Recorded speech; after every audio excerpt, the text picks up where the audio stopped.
संविधान दिवस पर विधानसभा में आयोजित युवा संवाद कार्यक्रम राजनीतिक मंच बन गया है। संसदीय कार्य मंत्री जोगाराम पटेल और नेता प्रतिपक्ष टीकाराम जूली ने तीखे तीर चलाए।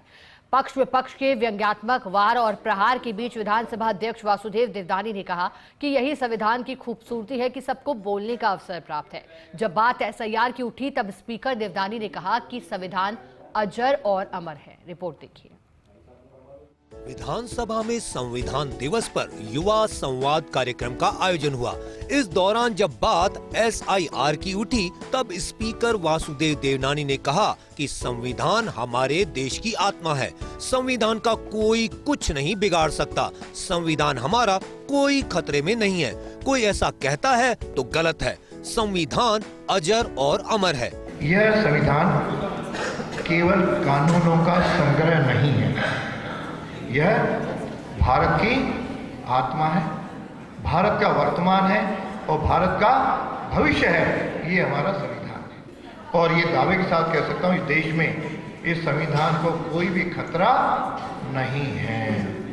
संविधान और लोकतंत्र दोनों इस देश में सुरक्षित हैं। कोई दुनिया की ताकत इनको खत्म नहीं कर सकती। विधानसभा में युवा संवाद कार्यक्रम में संसदीय कार्य मंत्री जोगाराम पटेल और नेता प्रतिपक्ष टीकाराम जूली के बीच विधि छात्रों के सामने जुबानी जंग छिड़ गई। इस दौरान संविधान के निर्माण, धर्म ध्वजा, राम, वंदे मातरम, एसआईआर और वोट चोरी के मुद्दे उठे। नेता प्रतिपक्ष टीकाराम जूली ने कहा कि बाबा साहेब अंबेडकर ने संविधान बनाया। जब संविधान बना तब क्या परिस्थिति थी, आज क्या परिस्थिति है, उसे समझना होगा। एसआईआर के तहत गरीब का वोट कटना नहीं चाहिए। इसके बाद संसदीय कार्य मंत्री जोगाराम पटेल ने टीकाराम जूली के संबोधन पर पलटवार करते हुए कहा कि संविधान कांग्रेस ने बनाया था या संविधान सभा ने, बाबा साहेब ने बनाया था या कांग्रेस। जब इमरजेंसी लगाई थी तब संविधान का क्या हुआ? संविधान पुस्तक में राम का चित्र है, फिर कांग्रेस क्यों कहती है कि राम काल्पनिक है?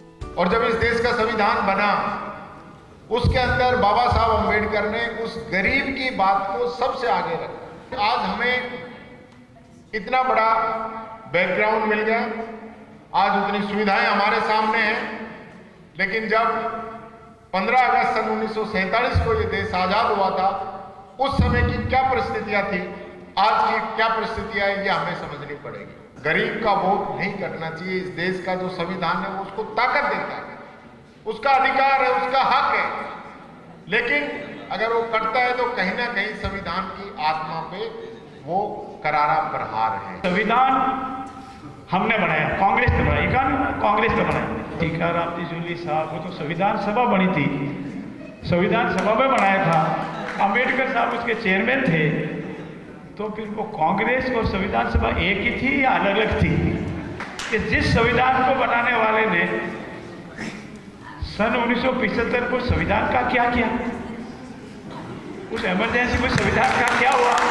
पक्ष और विपक्ष के नेताओं की बहस सुनने के बाद स्पीकर देवनानी ने कहा कि आज संविधान ही है जिसने पक्ष और विपक्ष को बोलने का अवसर दिया। संविधान बना तब किसी पार्टी का कोई रोल नहीं था। भारत में सत्ता का हस्तांतरण शांति पूर्वक होता है। बाकी देशों को भी हम देख रहे हैं। संविधान को समझें, खूब बहस करें, लेकिन राष्ट्र को सर्वोपरि रखें।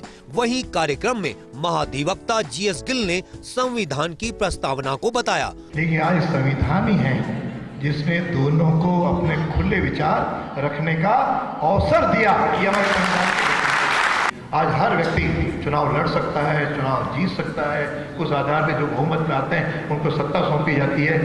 ये भारत देश है जिसमें सत्ता का हस्तांतरण आराम से शांतिपूर्वक हुआ है। संविधान है, इसको सब लोग मानते हैं। सत्ताएं आएंगी जाएंगी, एक दल जीतेगा, एक दल हारेगा, और जिसका बहुमत होगा वह सत्ता में बैठेगा, विपक्ष उसमें से कमियां निकालेगा और दोनों मिलकर के इस लोकतंत्र को चलाएंगे। यही संविधान की आत्मा है। हम भारत के लोग जिन्हें कहा जा रहा है, हम भारत के लोग को भीड़ नहीं है, यह केवल संख्या नहीं है, हम एक सभ्य, संस्कारित और सुव्यवस्थित सभ्यता है। ये विश्व को संदेश कहना चाहिए। राजस्थान की विधानसभा में संविधान दिवस पर पक्ष और विपक्ष अपनी बात दृढ़ता के साथ कहते हुए नजर आए। जहां विपक्ष ने SIR और वोट चोरी का मुद्दा प्रमुखता से उठाया, तो वहीं सत्ता पक्ष ने इमरजेंसी की यादें ताज़ा कर दी। कहा जा सकता है कि विधानसभा अध्यक्ष ने एक बार फिर अपनी भूमिका का यहाँ निर्वहन किया और कह दिया क्या संविधान ये अहम है, और यही कारण है कि पक्ष और विपक्ष खुलकर अपनी बात इस तरह रख पा रहे हैं। यही संविधान इस देश की आत्मा है, अजर और अमर है। कैमरा जर्नलिस्ट तीरथ के साथ योगेश शर्मा, फर्स्ट इंडिया, जयपुर।